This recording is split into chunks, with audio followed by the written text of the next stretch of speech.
जय गुरु जी। गुरु जी के चरणों में मेरा कोटि कोटि प्रणाम और सुन रही संगत को मेरा प्यार भरा नमस्कार।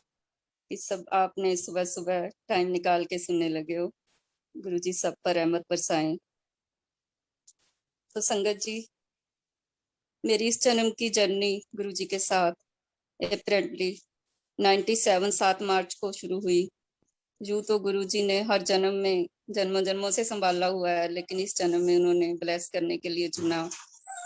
बहुत ही ऑस्पिशियस डे 7 मार्च, उस दिन शिवरात्रि थी।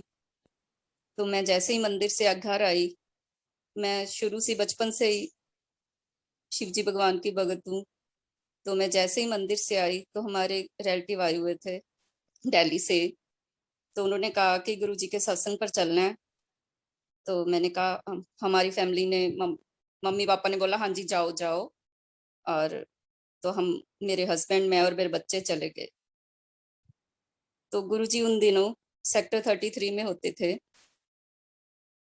गुरुजी उन दिनों 1401 में रहते थे। उसके साथ वाला प्लॉट तब खाली था, वहां पे टेंट वगैरह लग के बहुत सुंदर पंडाल सजा हुआ था। गुरुजी का सिंहासन सजा हुआ था स्टेज पर गुरुजी स्टेज पर नहीं बैठे थे, वो जमीन पर बैठे थे। तो वहां पे दो आंटियां उनकी चरण सेवा कर रही थी। तो जैसे ही हमारे रिलेटिव ने बताया कि ये एक आंटी तो रमा पायलट है, राजेश पायलट की वाइफ, और दूसरी मिसिस सरीन है जो कि air chief marshal mister Sarin है, उनकी वाइफ है। तो सोचा ठीक है। तो हम भी वहां क्यू में लग गए, तो लाइन में लगे थे। तो जैसे ही मेरी टर्न आई तो हमारी रिलेटिव ने बोला कि मत्था टेको। तो 1 मिनट तो थोड़ा हेजिटेशन हुआ कि एक गुरुजी हैं तो उनके हम माथा टेकें, क्योंकि पहले कभी इस तरह किसी गुरु का जीवन में आगमन नहीं हुआ था। थोड़ी सी हेजिटेशन हुई, पर रिलेटिव ने दोबारा बोला तो मैंने माथा टेका। तो माथा चरण स्पर्श किए। तो उसके बाद मैं जैसे ही ऊपर देखा, गुरुजी ने ऐसी कृपा दृष्टि बरसाई कि निहाल कर दिया। उन्होंने उसी दृष्टि में मेरे को अपना बना लिया और इतनी रहमतों की बरसात की। तो मुझे बस ये क्षण में ही पता लग गया, उसी क्षण में ही पता लग गया कि यही शिव जी भगवान हैं। मैं जिनकी पूजा करने मंदिर गई थी, वो साक्षात सामने बैठे हैं। उन्होंने आज मुझे इस काबिल समझा कि मुझे दर्शन दें और अपना लें। तो हम बैठ गए। वहां पे रंगारंग प्रोग्राम चल रहे थे। Punjabi singing, Punjabi folk song की सिंगर है डॉली गुलेरिया, गुरुजी के दरबार की। तो वो पंजाबी गाने गा रही थी, शब्द भी चल रहे थे। तब उन दिनों मुझे गुरबानी शब्दों का इतना ज्यादा ज्ञान नहीं था, पर मेरे माइंड में एक है कि ये भी चला था कि श्वासां दी माला ते सिमरा मैं तेरा नाम। तो हम बैठ गए, क्योंकि मेरा उस दिन फास्ट था, मैंने प्रसाद नहीं लिया, नहीं खाया, मतलब चाय प्रसाद पी लिया। तो फिर बच्चों ने अगले दिन स्कूल जाना था, तो पता नहीं कैसे अनमने से वहां से उठ के हम चरण स्पर्श करके गुरु जी के वापिस आ गए, घर आ गए। तो उसके बाद गुरु जी का प्यार मन में ऐसा पड़ गया कि रोज दिल करे कि गुरु जी के जाएं। गुरु जी का वियोग इतना सताता था कि दिल छटपटाता था, तड़पता था कि गुरु जी के पास पता नहीं कैसे उड़ के चले जाएं। लेकिन मैं अपने हस्बैंड से कह नहीं सकती थी। तो मैं वेट करती थी कि हमारे रिलेटिव आए और हमें लेकर आए। वो फ्रीक्वेंटली आते थे और हमें ले जाते थे, पर गुरुजी के बिना घर में दिल लगना बहुत मुश्किल हो गया था।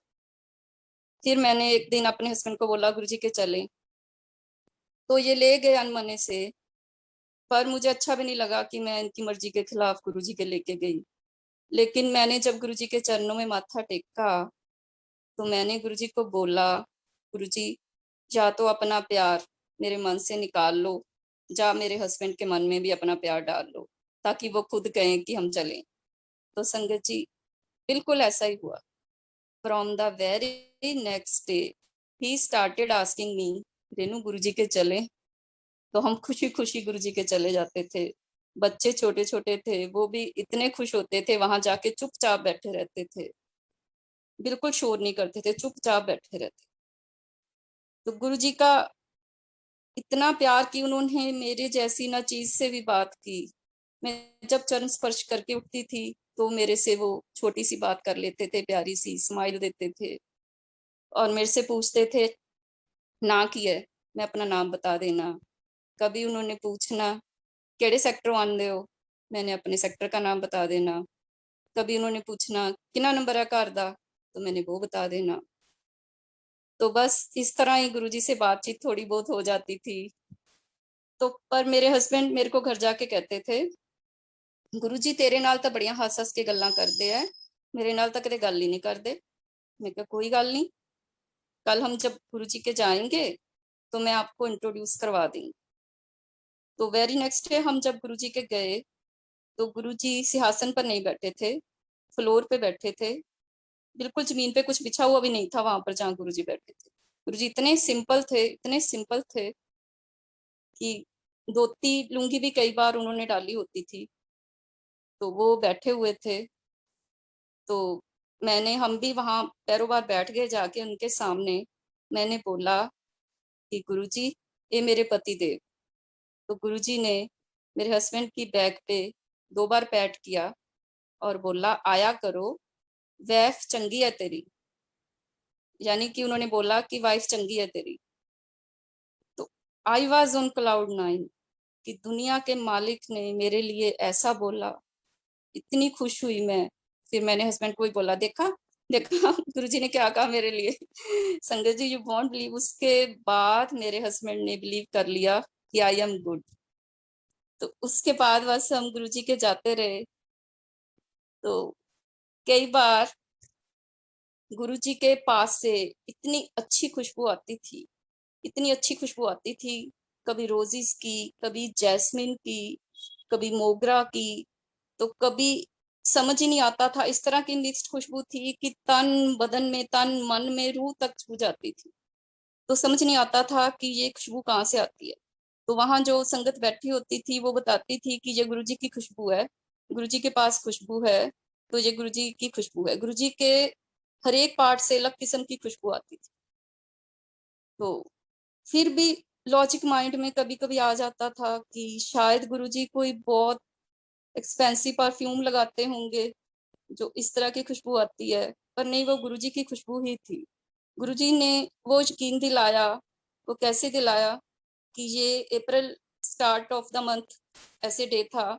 मैं अपने बच्चे स्कूल गए हुए थे, मैं अपने बेड पे बैठी हुई थी रूम में।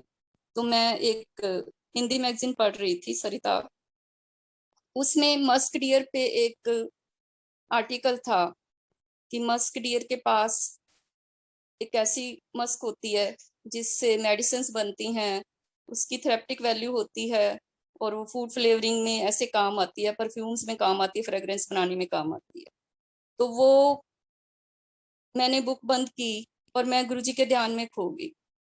तो मैं ये सोच रही थी कि मस्क डियर के पास खुशबू होती है तो हमारे गुरुजी के पास तो पता नहीं कितनी कस्तूरियां होंगी जो उनके पास से इतनी खुशबू आती है। तो ऐसा सोचना भर था कि हमारा रूम खुशबू से भर गया। तो वो पहला दिन था जिंदगी का जिस दिन गुरुजी ने खुशबू के रूप में हमारे घर में दर्शन दिए। तो उस खुशबू को एक्सपीरियंस करके मेरा तन मन निहाल हो गया। मैं खो सी गई। तो गुरुजी की जय जयकार की मन में कि गुरुजी खुशबू के रूप में कहीं भी प्रकट हो सकते हैं, बस उनकी मौत चाहिए, उनके मन की मौत चाहिए। तो ऐसे ही गुरुजी ने बड़ी प्यार से मुझे अपने बर्तनों की सेवा बख्शी। गुरुजी ने अपने बर्तन करने का भी मौका दिया मेरे को, और संगत के भी। तो गुरुजी के बर्तन करते करते कई बार जो गुरुजी का प्रसाद खाया पिया, उनके थोड़ा सा बचा के, उनको पता था कि अंदर कौन कर रहा है। वो मेरे पे दया करके मेरे लिए थोड़ा सा छोड़ देते थे। तो मैं जो वहां पे संगत होती थी उनको भी मैं थोड़ा थोड़ा एक एक ड्रॉप डाल देती थी उनके हाथ पे, और थोड़ा सा खुद भी ग्रहण कर लेती थी।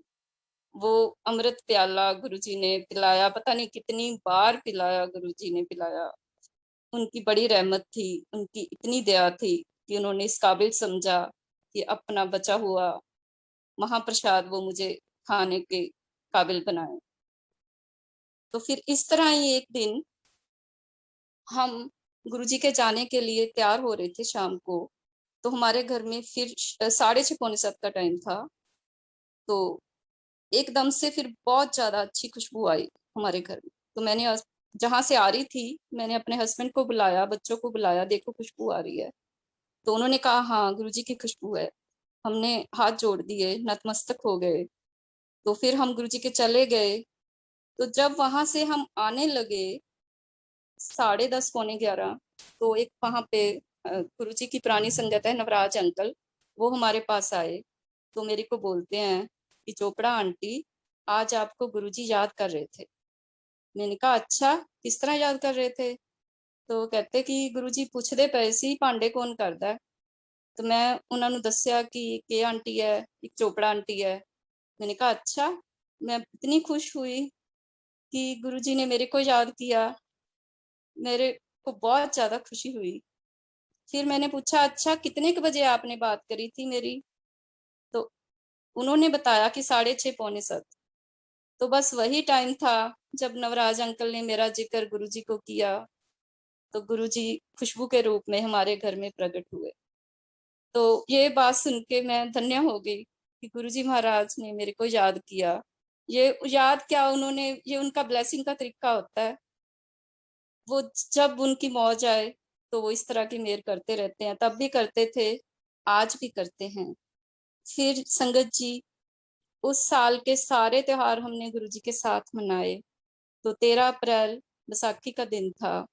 तो फिर वही साथ वाले प्लॉट में टेंट लगे। तो गुरुजी ने येलो सिल्क का चोला डाला, साथ में ऊपर गोल्डन जैकेट थी ब्रोकेड की। तो वो बैठे हुए थे। वो फिर जमीन पे बैठे हुए थे। वो सिंहासन पर कई बार नहीं बैठना पसंद करते थे, जमीन पे बैठे हुए थे जब हम गए। तो उन्होंने अपने हाथ से अमृति का प्रसाद दिया। तो फिर वहां पंजाबी सिंगिंग, ऐसी रंगारंग प्रोग्राम हुए, बहुत ज्यादा एंजॉय किया। 12-1 बज गए। फिर जब गुरुजी आज्ञा देने लगे तो फिर उनके आगे लाइन लगी हुई थी। तो गुरुजी ने कैसेटों का प्रसाद दिया। वो 2-2 कैसेट दे रहे थे।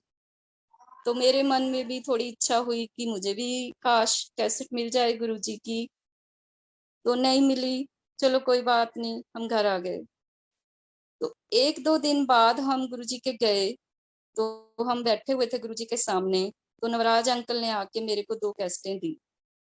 तो मैंने ले ली। मन को बहुत खुशी हुई कि चलो उस दिन नहीं तो आज मिल गई। तो फिर जब उस दिन हम बाहर अपने घर आने लगे तो बाहर फिर नवराज अंकल मिल गए।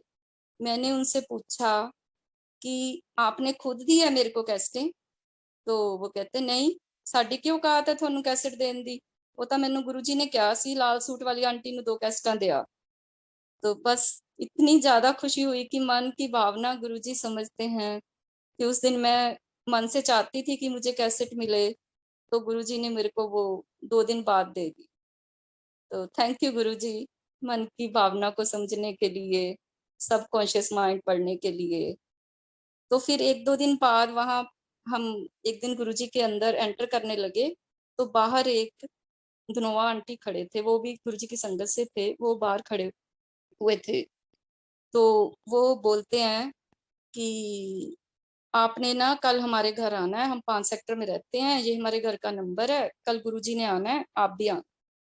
तो हमने कहा ठीक है। फिर हम नेक्स्ट डे उनके घर चले गए। उनके घर में गुरुजी ऑलरेडी आ चुके थे, ड्राइंग रूम में बैठे हुए थे। तो हमने, उनका ड्राइंग रूम क्राउडेड था संगत से। तो मैंने गुरुजी के चरण स्पर्श किए। तो मेरे को जहाँ बैठने का स्थान मिला वो गुरुजी के सिंहासन के अप्रोक्सीमेट 10 फीट बिहाइंड था। तो मैं वहां बैठ गई, लेकिन मन खुश नहीं था कि मैं नहीं गुरुजी को देख सकती, गुरुजी भी नहीं मेरे को देख सकते। गुरुजी तो मेरे को देख ही नहीं सकते। बस मेरा इतना सोचना मात्र था कि गुरुजी ने अपना हेड 45 डिग्री एंगल पे टर्न किया और गुरुजी की आंख से एक सिल्वर ब्लू कलर की रे निकली, जो कि आके मेरे को पेनिट्रेट की। तो वो रे इतनी संभालनी मुश्किल थी, करंट जैसी थी, पता नहीं कितने वोल्ट का करंट लगा दिया हो।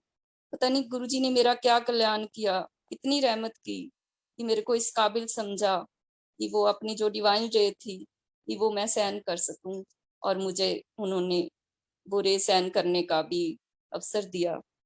तो मैं इतनी मगन हो गई गुरुजी के प्रेम में, वहां मैं बस आंखें बंद करके बैठी रही। मुझे नहीं पता क्या हो रहा है वहां पे। डॉली गुलेरिया भी आई हुई थी वहां पे, वो जो पंजाबी सिंगर, जो कि वो सुरिंदर कौर है, पंजाबी की बहुत फेमस सिंगर, उनकी डॉटर है। तो वो अपना प्रोग्राम वहां दे रही थी। तो मैं गुरुजी के प्रेम में मगन आराम से बैठी, मैं उस रे के आनंद में विभोर होके बैठी रही वहां पे। तो फिर हम घर आए, तो इतनी ज्यादा, जब गुरुजी इस तरह की रहमत करते हैं तो जहाँ ड्रीम में दर्शन होते हैं तो इतनी रहमत, इतनी रहमत, इतनी ब्लिस फील होती है कि जो बयान से बाहर है, कि वो तन मन को आनंदित कर देती है, रूह को माला माल कर देती है।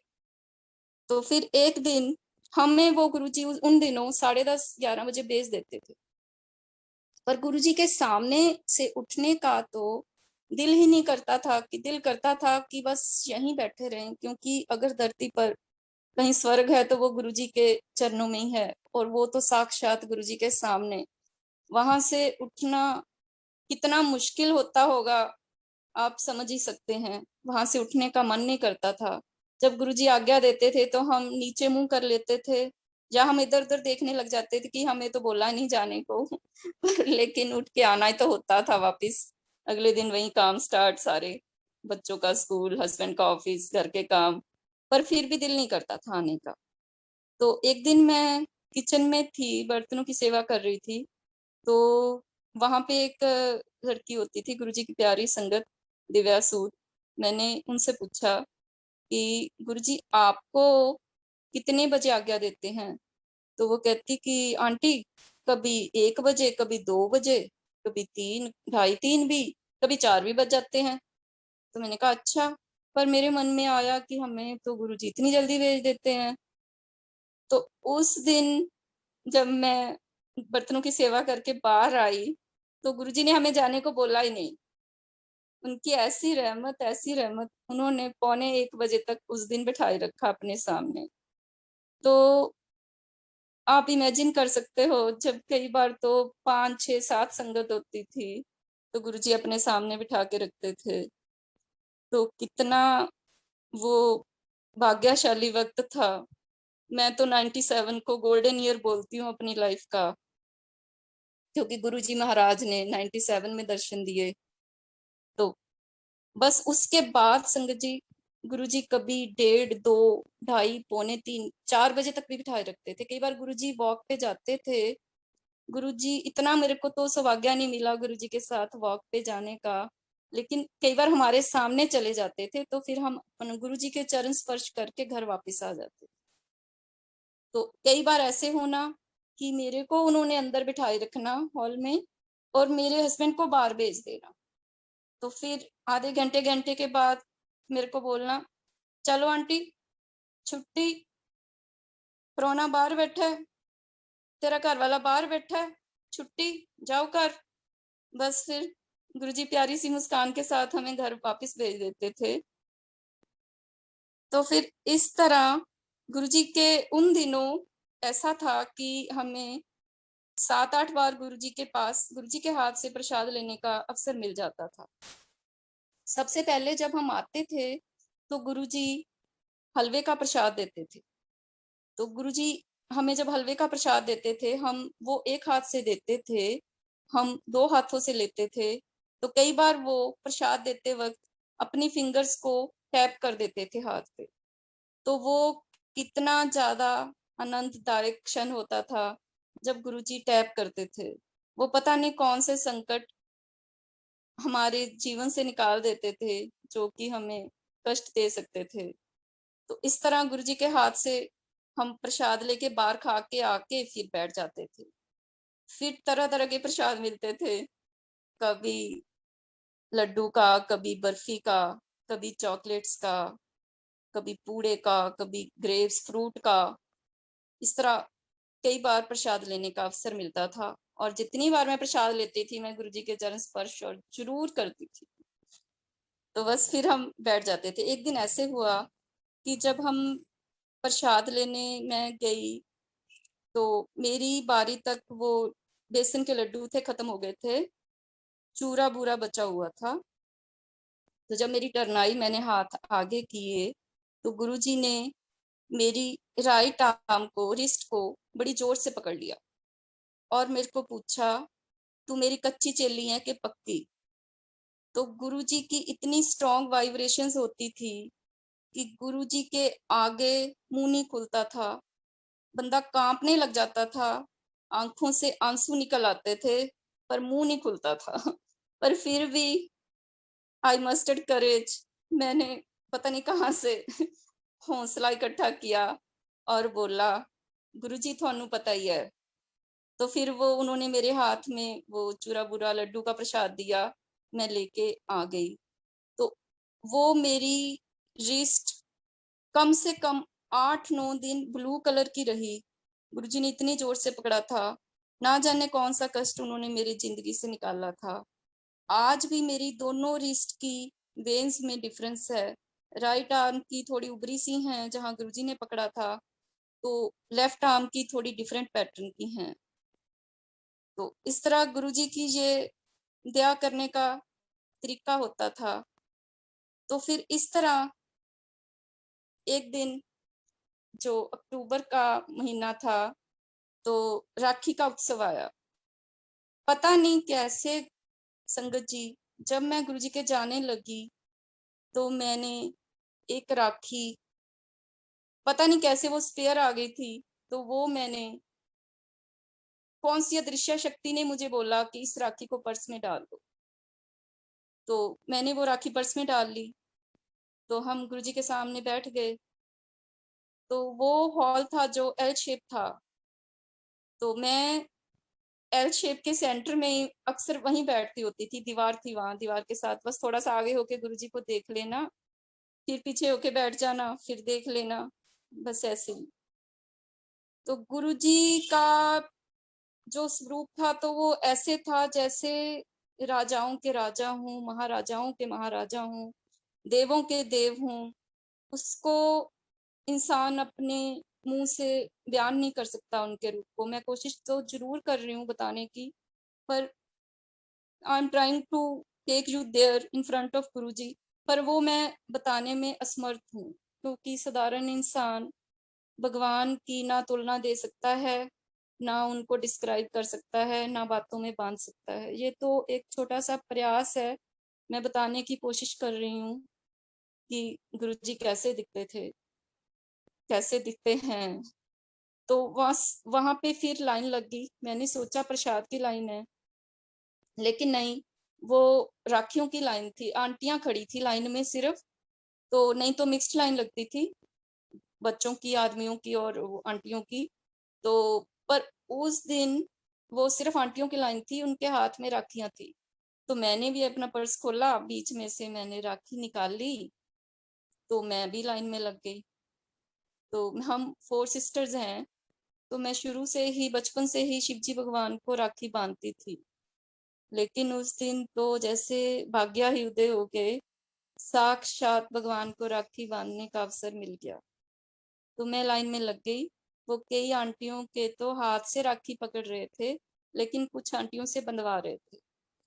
तो मैंने, जब मेरी टर्न आई, मैंने गुरुजी की कलाई पे, राइट कलाई पे, उन्होंने अपनी बाजू अपने थाई के ऊपर रखी हुई थी, ऊपर करके ऐसे, तो वो मैंने उनकी कलाई पे राखी बांध दी। तो फिर उसके बाद एक आंटी के पास एक सिंदूर की डब्बी थी, मैंने उनसे लेके गुरुजी के फोरहेड पे ओम नमः शिवाय बोल के टिक्का लगा दिया। तो उसके बाद मैंने कोशिश की कि मैं आंटी को उनकी सिंदूर की डब्बी वापस कर दूं, पर वो नहीं कर पाई, वो आंटी मुझे दिखी नहीं। तो जब नेक्स्ट डे हम गुरुजी के आने लगे, तो मैंने सोचा कि वो सिंदूर की डब्बी निकाल लूं, वो मैं आंटी को वापस कर दूंगी उनकी, क्योंकि कल मैंने उनकी यूज की, तो मैं आज उनको वापस कर दूंगी। जैसे ही मैंने वो डब्बी निकाल ली, देखी ध्यान से, खोली, तो वो सिंदूर की डब्बी नहीं थी, वो राखी का एम्प्टी केस था। वो वेलवेट रेड लगा हुआ था, जिसको मैंने सिंदूर समझ के मैंने गुरुजी के फोरहेड पे टिक्का लगा दिया। ये भी नहीं देखा कि टिक्का लगा है या नहीं लगा, पर मैंने अपनी तरफ से टिक्का लगा दिया। तो मैं मन में इतनी खुश हुई कि चलो टिक्का नहीं था, गुरुजी ने मुझे ऐसा सुअवसर दिया अपने फ़ोरहेड को छूने का। इसी बहाने मैंने गुरुजी के फ़ोरहेड को छू लिया, उनके राखी भी बाँधी और टिक्का भी लगा दिया। तो मैं बहुत ज़्यादा खुश हुई। तो फिर इस तरह उससे फिर थोड़े दिन बाद करवा चौथ भी आया। तो गुरुजी के आगे करवा चौथ मनाने का सुअवसर मिला। तो उस दिन क्लाउडी नाइट थी। तो हम बैठे हुए थे, बच्चे या अंकल लोग बाहर से आके बता रहे थे कि चाँद नहीं निकला, चाँद नहीं निकला। इतने में कोई 11 बजे के करीब गुरुजी की नीस पूनम वो आई। तो सब आंटियों के कानों में बोल रही थी कि गुरुजी कहते हैं कि जाके अर्घ दे दो।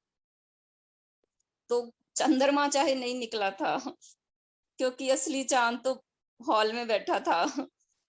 तो पर फिर भी जैसे गुरुजी ने आज्ञा दी, हम सब अपने-अपने वो बर्तन लेके उनकी टॉप पे गए। तो वहाँ पे हमने अर्घ दिया। अर्घ देने के बाद आके मैंने मैं घर से लेके गई हुई थी मट्ठी प्रसाद। मैंने गुरुजी के चरणों को छुआ, मैंने गुरुजी के चरण स्पर्श किए, गुरुजी के चरणों को छुआ और आके अपने स्थान पे ग्रहण किया। वो भी मेरी ज़िंदगी का बेस्ट करवा चौथ था, जिस दिन गुरुजी ने, भगवान जी ने साक्षात दर्शन दिए। तो उस दिन चाहे चाँद नहीं निकला था, पर गुरुजी ने फिक्स टाइम पे हमें अर्घ दिलवा दिया, क्योंकि उसके थोड़ी देर बाद पंचमी तिथि लग जानी थी।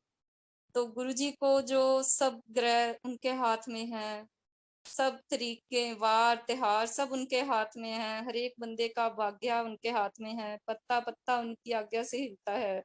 तो उन्होंने करवा चौथ वाले दिन ही अर्घ दिलवा दिया, पंचमी नहीं चढ़ने दी। तो मैं अब थोड़ा नेक्स्ट ईयर में जाऊँगी कि 98 का करवा चौथ आया। तो उस दिन तो हम घर में थे क्योंकि गुरुजी दिल्ली जा चुके थे। पर गुरुजी की याद मन में बसी हुई थी कि गुरुजी तो पिछले साल कितना ज़्यादा आनंदमय था हमारा करवा चौथ। आज तो गुरुजी नहीं है, इधर क्या करें? पर एनी हाउ जब पता लगा चाँद निकला, तो हमारे घर के पीछे एक मेन रोड है बहुत बड़ी-सी, तो वहाँ पे चंद्रमा थोड़ा जल्दी दिख जाता है हमारे घर से कुछ देर पहले। तो मैं अर्घ देने जा रही थी वहाँ पे, तो मन में यही था कि पिछली बार गुरुजी, गुरुजी, गुरुजी। तो वहाँ पे एक ना बस खड़ी हुई थी, तो बस में से वही शब्द निकला चल रहा था, श्वासां दी माला ते सिमरा मैं तेरा नाम। I got goosebumps. मेरे रोंगटे खड़े हो गए वो शब्द सुन के कि मैंने गुरुजी को याद कर रही थी, पर गुरुजी बता रहे हैं कि मैं यहाँ भी हूँ, अब भी हूँ, तब भी था, अब भी हूँ। तो मेरा मन खुश हो गया। मैंने खुशी-खुशी अर्घ दिया और घर वापस आई। तो फिर थोड़े दिन बाद दिवाली आई। दिवाली आई तो दिवाली के दिन बच्चे थोड़े उदास थे कि इस बार हम पटाखे नहीं चला पाएँगे, क्योंकि हमारे कोई डिस्टेंट रिलेटिव की करनाल में डेथ हो गई। बच्चे आर्ग्यू कर रहे थे कि वो तो करनाल में रहते थे, हम यहाँ पटाखे क्यों ना चलाएँ? मैंने कहा नहीं बेटे ऐसे नहीं चलाते। लेकिन चलो एनी हाउ हम दिवाली को गुरुजी के गए सत्संग में। गुरुजी साक्षात सिंहासन पे बैठे हुए थे, तो हमने चरण स्पर्श किए, बैठे। तो इतने में एक आंटी आते होते थे, वो वैन भर के पटाखे लाए, तो बच्चों की तो लॉटरी लग गई। बच्चे वहां 12-1 बजे तक पटाखे चलाते रहे। तो गुरुजी तो बच्चों की भी छोटी छोटी इच्छा पूरी कर सकते हैं। सर्वसमर्थ प्रभु, बच्चों को भी उदास नहीं होने दिया उन्होंने। बच्चों का पटाखे चलाने का मन था, तो गुरुजी के जहां जाके बच्चों ने पटाखे चला लिए, बच्चे बहुत खुश हुए। तो फिर उस दिन गुरुजी ने अपने हाथ से इलायची मिश्री का प्रसाद दिया। तो उसके बाद हम आज्ञा लेके घर आ गए। तो उसके बाद फिर नेक्स्ट डे 31st को हम गुरुजी के गए, पर उस दिन गुरुजी नहीं मिले। बस वो फिर हम कुछ देर जाते रहे, फिर बस ये पता लगा कि गुरुजी नहीं मिल रहे हैं, गुरुजी नहीं है, यहाँ नहीं है। कुछ लोग कहते थे चले गए हैं, कुछ कुछ कहते थे, कुछ कहते थे, कोई गुरुजी को कहते थे कि तपस्या करने चले गए हैं। तो बस गुरुजी नहीं मिले तो कितना मन उदास होगा, आप सोच सकते हो। इतना मन उदास हुआ। तो ऐसे था कि जिंदगी रसहीन हो गई है, जिंदगी से किसी ने रस ही निकाल लिया है। गुरुजी नहीं है अब यहाँ पे चंडीगढ़ में, गुरुजी के हम दर्शन नहीं कर सकते। तो फिर इस तरह पागलों जैसी हालत हो गई थी एकदम से। फिर एकदम अप्रैल 98 में एक कार्ड मिला कि उदयपुर में गुरुजी आएंगे, वहां पे किसी के केमिकल प्लांट का उद्घाटन है, तो गुरुजी वहां पे आएंगे। तो चंडीगढ़ की संगत बस में वहां गई।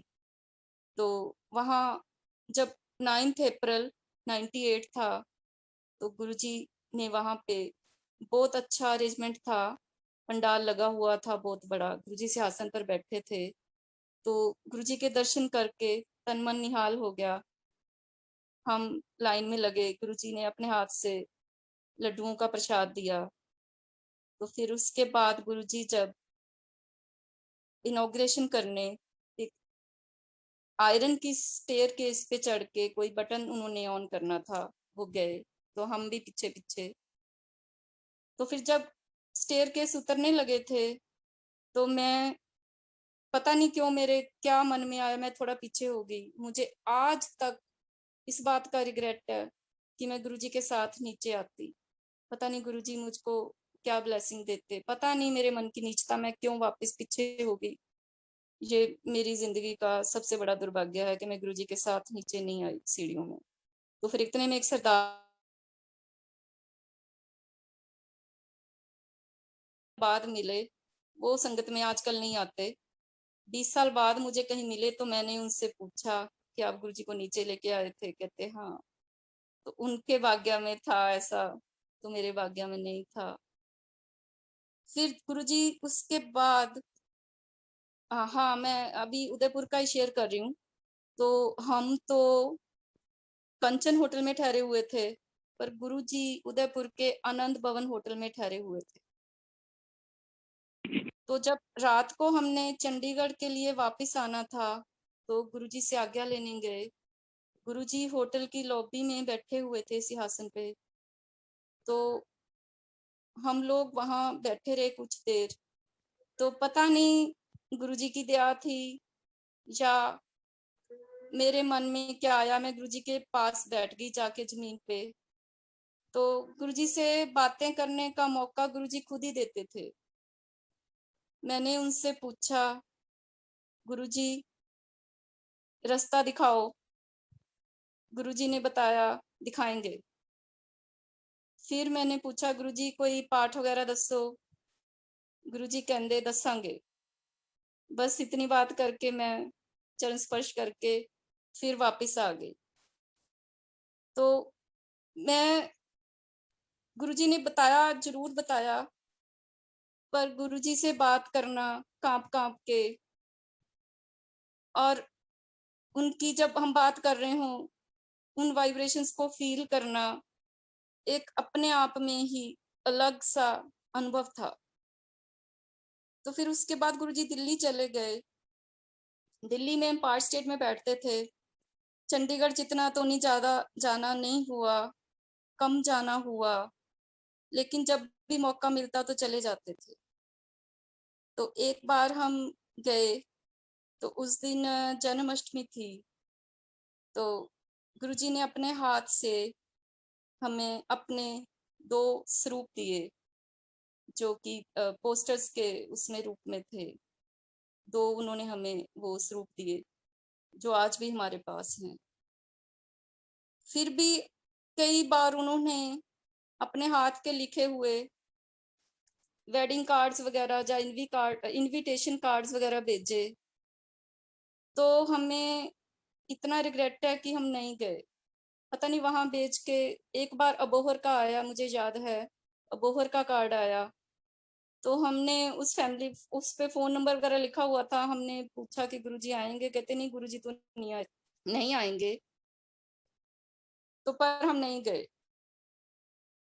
तो आज भी वो कार्ड्स को देख के बड़ा दुःख होता है कि गुरुजी ने पता नहीं क्या सोच के हमारे लिए वो इन्विटेशन भेजा था, वहाँ पे हमारा क्या कल्याण करना था कि हम वंचित रह गए। सॉरी गुरुजी, हमने आपकी बात नहीं मानी।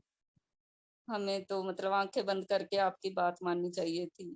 जहाँ आप भेजते वहाँ चले जाना चाहिए था, पर हम नहीं जा पाए। तो 2001 की बात बता रही हूँ, 2001 में गुरुजी के माताजी पूरे हो गए। तो उस वो अराउंड 10th में था।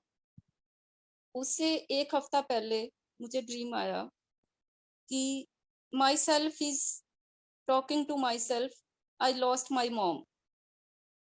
तो मैं बहुत हैरान कि मेरे तो दोनों मम्मियाँ ठीक हैं, अमृतसर वाली भी, चंडीगढ़ वाली भी, तो ये आई लॉस्ट माई मॉम का क्या मतलब? तो फिर थोड़े दिन बाद पता लगा कि गुरुजी के मदर पूरे हो गए हैं और उनका भोग है डुगरी में। तो हम गए डुगरी में। तो फर्स्ट टाइम 2001 में गए डुगरी में, तो वहाँ पे वो चल रहा था, गुरु ग्रंथ साहब जी का पाठ चल रहा था, उसके बाद भोग पड़ा। तो गुरुजी भी आम लोगों की तरह, आम संगत की तरह, सिर पे उन्होंने काला और सफेद परना लिया हुआ था कॉटन का, और उनकी दृष्टि गेट की तरफ थी। दृष्टि गेट की तरफ अब मैं सोचती हूँ इसलिए थी कि जो संगत आए वो तभी उनका कल्याण कर दें कृपा दृष्टि डाल के। तो हम वो अपने चरणों को स्पर्श नहीं करने दे रहे थे क्योंकि गुरु ग्रंथ साहब जी रखे हुए थे। उन्होंने अपने चरण स्पर्श नहीं करने दिए उस दिन। तो हम भी बैठ गए। उसके बाद बाहर बहुत बड़ा पंडाल लगा हुआ था। वहां गुरुजी ने स्टेज पे बैठे और अपने हाथ से मूंगी के दाल के हलवे का प्रसाद सारी संगत को दिया। बहुत संगत आई थी, पता नहीं अपने माता जी के भोग पे गुरुजी ने अनगिनत संगत का कल्याण किया अपने हाथ से प्रसाद देके। तो वो अपने हाथ से जब प्रसाद देते थे, उसके बाद बॉल में एक पानी संगत लेके जाती थी। एक बार चंडीगढ़ में मुझे भी मौका मिला कि मैं गुरुजी के हाथ धुलाए प्रसाद देने के बाद। तो वो फिर संगत कहती कि ये जो उनके हाथ का धुला हुआ प्रसाद होता था कि ये असली प्रसाद, असली चनामत तो ये है। फिर वो सारी संगत वो प्रसाद ग्रहण करती थी गुरुजी के हाथों का धुला हुआ। तो फिर उसके बाद गुरुजी खड़े हुए थे वहां पे। तो मुझे याद आया कि कम से कम हमने सारी संगत, आम तौर पे सारी संगत ऑलमोस्ट चली गई थी, पर कम से कम मन में इतना प्यार उमड़ता था कि थोड़ी देर बाद जाके गुरुजी के चरण स्पर्श कराते थे। तो गुरुजी भी अम्यूज हो रहे होंगे हमारा प्यार देख के कि कैसे प्यार उमड़ता है इनके मन में। थोड़ी देर बाद आके फिर चरण स्पर्श करके चले जाते थे। तो इस तरह पता नहीं उस दिन कितनी बार चरण स्पर्श किए। गुरुजी ने नहीं बोला अब जाओ। हम बड़ी देर खड़े रहे जब तक कि गुरुजी अंदर नहीं चले गए। वो प्रेम की भावना को पूरी समझते थे मन की, और बहुत अच्छे से रेसिप्रोकेट करते थे। वो प्यार मन में इतना उमड़ता है कई बार कि आंसू आ जाते हैं। वो गुरुजी के प्यार को याद करके कितनी दया दृष्टि से देखते थे, कितनी करुणा से देखते थे, और इतना प्यार उन्होंने दिया, किसी चीज की कमी नहीं रखी उन्होंने। तो हम अपनी मर्जी से वापस आए जब गुरुजी अंदर चले गए, लेकिन उन्होंने हमें जाने को नहीं बोला क्योंकि वो मन की भावना समझ रहे थे कि इनको प्यार आ रहा है तो ये प्यार से खड़े हैं, तो चलो कोई बात नहीं, खड़े रहने देते हैं। तो मैं अब संगत जी अपने बच्चों की पढ़ाई का शेयर करूंगी सत्संग। तो जब मेरा एल्डर सन 10th में था, तब तो गुरुजी साक्षात फिजिकली मौजूद थे। तो जलंधर में पूछ लिया था उनसे कि क्या करे। तो उसने नॉन मेडिकल किया, पर उसने ऐसे ही वो सीईटी का लॉ का एंट्रेंस पेपर दे दिया, तो जिसमें उसका आईआईटी प्रीलिमिनरी क्लियर हो गया था, उसको एक दो अच्छे कॉलेजेस में एडमिशन भी मिल गया था इंजीनियरिंग की। तो उसने जब सीईटी दे दिया लॉ का पेपर, तो उसका ऑल इंडिया 18 रैंक आया।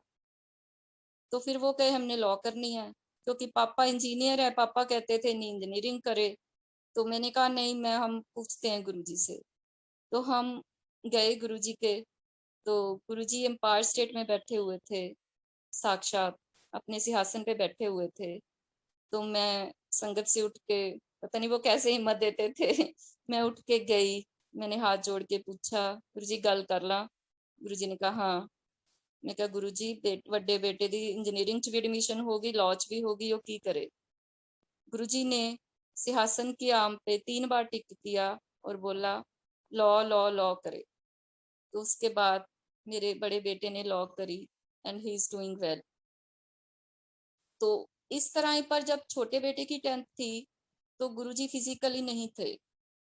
तो फिर मन में था कि पहली बार तो हमने गुरुजी से पूछ लिया, अब क्या करें, मन में थोड़ा सा स्ट्रेस चल रहा था। तो एक दिन ऐसे ही संडे था, सुबह सुबह डॉक्टर पुनीत बजाज का फोन आया, आंटी 2 बसेस आ रही हैं संगत की बद्दी में दिल्ली से, तो आप भी आ जाओ। तो मैंने अपने हस्बैंड को बोला, तो कहते चलते हैं। तो हम वहां गए, तो वहां पे उन्होंने प्रोजेक्टर पे गुरुजी की वीडियोस और पिक्चर्स लगाई हुई थी। डॉक्टर पुनीत ने मेरे को कहा कि आंटी, मैं कॉफी प्रसाद लेने गई, डॉक्टर पुनीत ने मेरे को कहा आंटी आपने तो गुरुजी को भी देखा हुआ है, आपने ये पिक्चर्स कई बार देखी हुई है, आप जाओ यहाँ से, आप नीचे हमारा कॉलेज देख के आओ, अंकल के साथ नीचे घूम के आओ। तो हम वहाँ प्रसाद, कॉफी प्रसाद उठाया और हमने वहाँ सारा कॉलेज देखा। तो बहुत एंजॉय किया, जैसे गुरुजी के जाना तो पता नहीं कितने पिकनिक के बराबर होता था। अब भी ऐसे ही है, खैर गुरुजी का सत्संग सब संगत को पता ही है कि सबसे अद्भुत है, सबसे अलग है। तो हमने बड़ा एंजॉय किया। तो हम वापस आए, जब मैं रात को सोई तो मुझे गुरुजी का ड्रीम आया। तो गुरुजी मेरे को कहते, होर की हाल है बच्चों दा, छोटा बन गया इंजीनियर? तो मेरी आंख खुल गई। तो मैं इतना खुश हुई कि एक तो गुरुजी आए और गुरुजी ने बच्चों का हाल पूछा, और जो मन में अंतर्द्वंद चल रहा था कि छोटा क्या करेगा तो वो भी बता दिया उन्होंने। तो फिर ऐसे ही छोटे बेटे ने इंजीनियरिंग की, जैसे कि गुरुजी ने बोला। तो ऐसे ही हम 2012 में हम अमेरिका घूमने गए। तो बच्चे को, छोटे बेटे को वहां बहुत अच्छा लगा, उसका जैसे दिल वहां रह गया हो। तो मेरे को भी मन में थोड़ा थोड़ा समझ आया कि ये इसको अमेरिका ज्यादा पसंद आ गया है। तो फिर ऐसे ही मैं बता रही हूँ, 2014 को एक सत्संग था सैनी अंकल के घर में, पंचकुला में। वहां पे एक संगत की है डॉक्टर गीतिका बस्सी, वो मेरे पास आए। वो कहते कि रेनू आंटी मुझे रात को ना गुरुजी का ड्रीम आया। तो फिर उसमें ना मेरे को सेतु बता रहा है कि मेरी गुरुजी ने ना किसी फॉरेन की यूनिवर्सिटी में एडमिशन करा दी। तो बस मन की भावना जानते हैं गुरुजी, उन्होंने वैसा इंतजाम करवा दिया। The subsequently the things happen. तो मेरा छोटा बेटा पढ़ने के लिए अमेरिका गया, जैसा कि आप जानते हो। तो वैसे जैसे उन्होंने केमिकल इंजीनियरिंग करवाई, वैसे उन्होंने हायर स्टडीज का इंतजाम कर दिया। तो उसी तरह होता है जैसा गुरुजी चाहते हैं। तो हम 2012 में अमेरिका गए।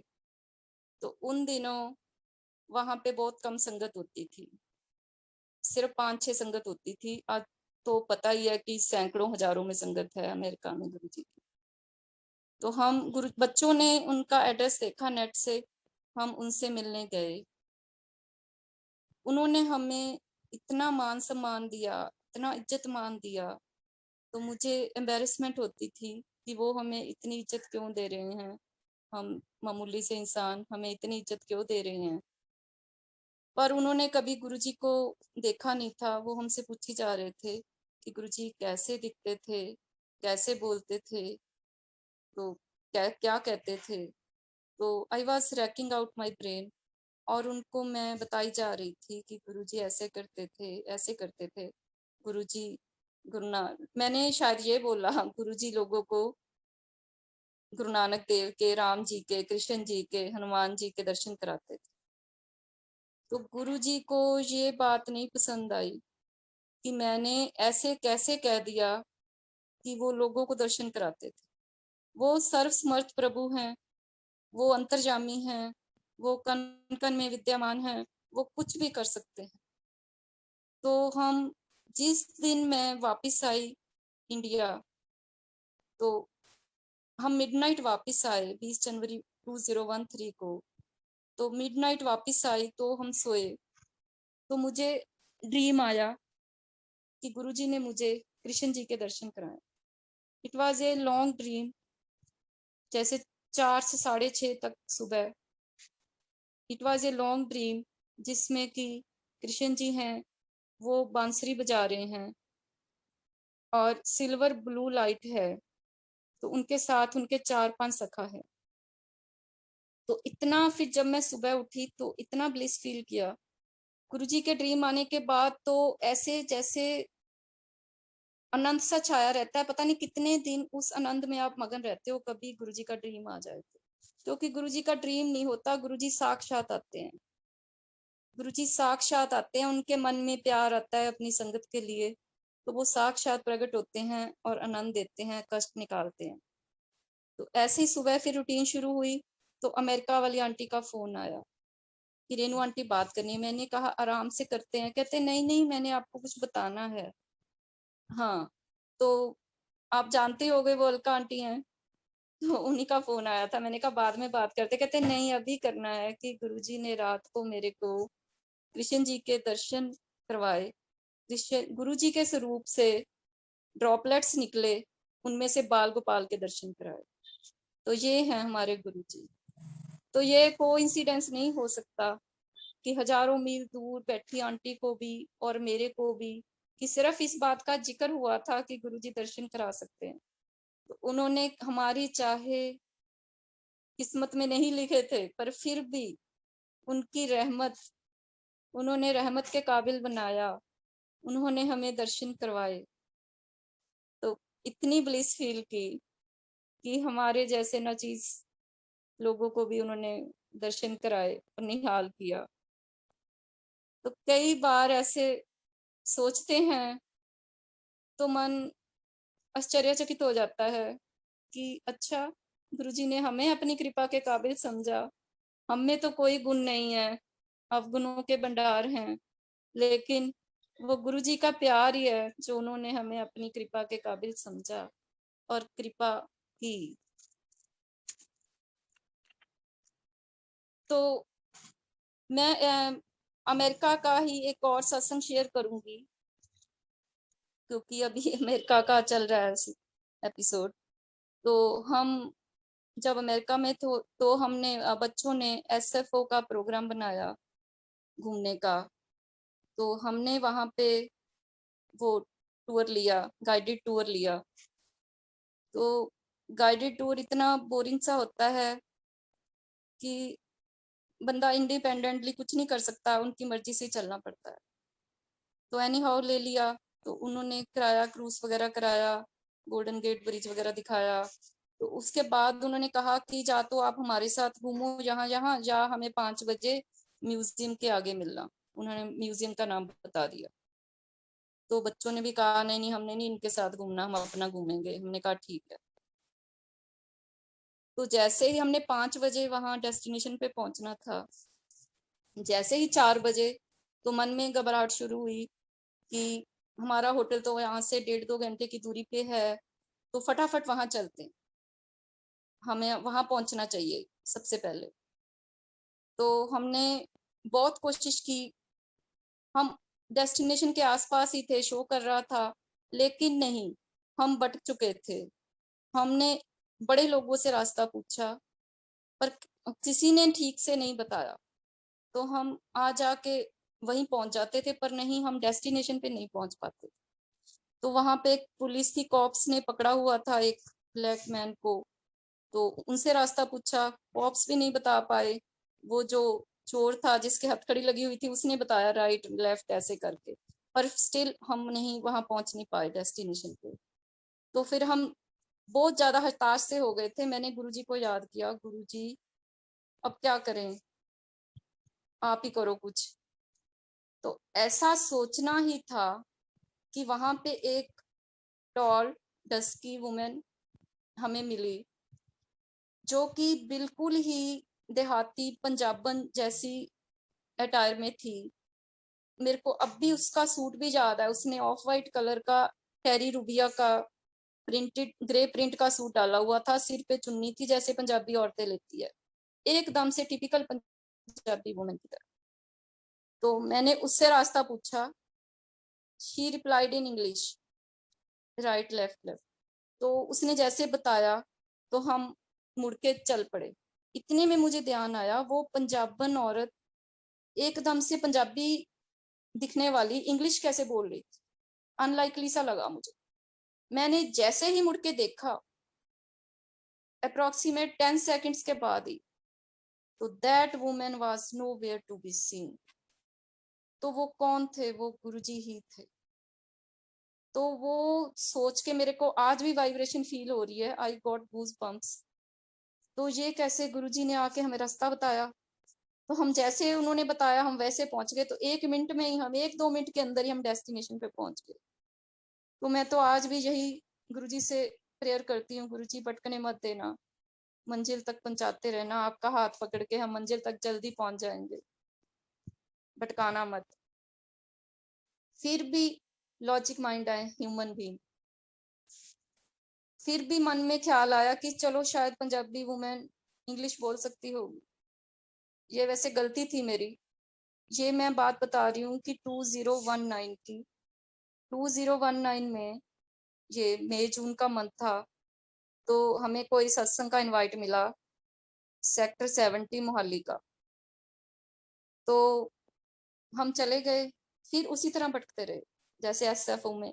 We were very near to the destination, पर पहुंच नहीं पा रहे थे हम। संगत पे लेट जाना तो मन में घबराहट होने लग जाती है कि सत्संग से लेट हो गए हैं। तो फिर भी इधर उधर भटकते रहे हम।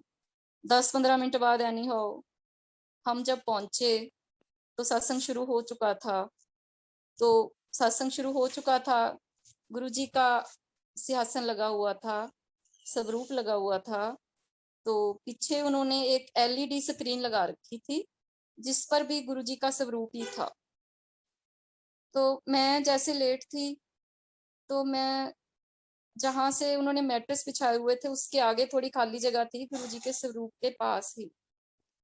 मैं वहां बैठ गई कि चलो यहाँ दीवार के साथ कंफर्टेबली। तो मैंने आंखें बंद की हुई थी। तो मैं सोच रही थी कि मैं सबसे आगे बैठी हूँ, तो मैं, मेरे को ये बोलेंगे सत्संग करने के लिए, तो मैं फिर क्या करूंगी। तो मैं चलो माइंड में कुछ छोटा सा कुछ गुरुजी का सत्संग सोच रही थी कि क्या करूंगी। तो मैंने यही सोचा कि चलो मैं ना एसएफओ वाला सत्संग कर दूंगी, कि जैसे हम रास्ता भटक गए थे गुरुजी ने ऐसे ऐसे बताया उस वुमेन के रूप में। तो मैंने ये सोच के 1-2 मिनट में जैसे ही मैंने अपनी आंखें खोली, तो जो एलईडी स्क्रीन थी उस पे सैन फ्रांसिस्को का गोल्डन गेट ब्रिज अपीयर हो रहा था। आई अगेन गॉट गूज़बम्प्स कि ये कैसे हो सकता है। तो अगर लॉजिक माइंड में कोई डाउट था कि वो वुमेन वुमेन थी, कोई आम वुमेन थी, गुरुजी नहीं थे, गुरुजी ने वो वाला भ्रम भी दूर कर दिया कि वो वहीं थे, गुरुजी ही थे, गुरुजी ही थे, गुरुजी ही थे, जो कि वहां भी थे उस दिन और आज भी है यहाँ पे। बस उनको सिर्फ सच्चे मन से प्यार से बुलाना होता है, तो वो तो वहीं थे, वही थे, वही थे। तो फिर मैंने सत्संग किया उस दिन। तो ये है हमारे गुरुजी। तो मैं अब एक और एपिसोड अभी रिसेंट का शेयर करती हूँ। ये है 21 जुलाई 2019 का। चंडीगढ़ में शिव मानस सत्संग होते हैं, शिव मानस एक मंदिर है, वहां पे सत्संग होते हैं एवरी थर्ड संडे। अब तो आजकल चलो बंद है, तो होते हैं। तो हम वहां से आए 4 साढ़े 4 बजे, आके हम लेटे हुए थे। इतने में मेरे यंगर सन सुकरात का फोन आया अमेरिका से। तो मैंने उठाया, वीडियो कॉल थी। तो उसने कहा, मम्मी आप मेकअप करके सो रहे हो? मैंने कहा नहीं बेटा, हम तो अभी सत्संग से आए हैं, शिव मानस से आए हैं। कहता अच्छा अच्छा। मैंने कहा तू इस वक्त क्यों फोन कर रहा है? तो उसने मुझे कुछ नहीं बताया। तो उसने कहा नहीं ऐसे ही मम्मी, नींद खुल गई थी। थोड़ा वो परेशान सा भी लग रहा था उसके फेस से। चलो मैंने कहा चलो कोई बात नहीं, बच्चा नींद से उठ गया होगा तो उसने फोन कर लिया, चलो ठीक है। तो चलो बात खत्म हो गई। तो सेम डे मेरी सिस्टर अमृतसर में रहती है, तो उसका मेरे को फोन आया, दीदी को गल करनी है। मैं नहीं कर दी। मैं कहा क्यों नहीं कर दी? नहीं मेरे तो दसिया नहीं जाता। मैंने बहुत उसको इंसिस्ट किया, तब उसने बताया कि उसकी डॉटर को ड्रीम आया है कि मासी की डेथ हो गई, यानी कि मेरी डेथ हो गई है, और सभी लोग रो रहे हैं। और फिर कहती कि गुरुजी का स्वरूप लगा हुआ था दीवार पे, तो वो उसने देखा तो उसकी नींद खुल गई। तो मेरी सिस्टर ने मुझे डरते डरते ये बात बताई, तो मैंने सुन ली। चलो मैंने कहा कोई बात नहीं, गुरुजी का स्वरूप तो आ ही गया, चलो ठीक है। तो फिर वेरी नेक्स्ट डे, सावन का पहला सोमवार था, तो मैं सोई हुई थी। तो सुबह 8-8:30 के बीच का टाइम होगा। सॉरी गुरुजी, आपको पता है मैं लेट उठती हूँ। तो मैं सोई हुई थी, तो मुझे ड्रीम आया गुरुजी का कि गुरुजी आए हुए हैं हमारे घर में। तो एक आगरा वाले अंकल है, पाटिया अंकल, वो सीढ़ियां उतर रहे हैं, मैं सीढ़ियां चढ़ रही हूँ। उन्होंने मुझको बोला कि गुरुजी ऊपर आए हुए हैं। तो मैं ऊपर चढ़ के जाती हूँ, तो वहां गुरुजी बेड पे लेटे हुए हैं डायगनली, उल्टे। तो मैं उनको पूछती हूँ, गुरुजी आप चाय पियेंगे, दूध पियेंगे या दूध पत्ती पियेंगे? मैं उनका चरण स्पर्श करने लगती हूँ। गुरुजी ने नहीं करने दिया, मेरे को बोला भाजा इत्थों। फिर मैं दोबारा पूछती, नहीं तेन नहीं पता लग्या, भाजा इत्थों। मैं कहा गुरुजी कुछ तो दसो, सुनिया नहीं तेन, समझ नहीं आया, भाजा इत्थों। तो फिर वो सुन के मैं चरण स्पर्श किए बगैर ही नीचे आ जाती हूँ, जहाँ की मेरे मदर इन लॉ खड़े होते हैं। वो मेरे को बोलते हैं कि गुरुजी जिन्ने दिन है गए ना, तू बादाम पे दिया कर। उसके बाद मेरी नींद खुल जाती। तो नींद खुलने के बाद मैंने अपने यंगर सन को फोन किया।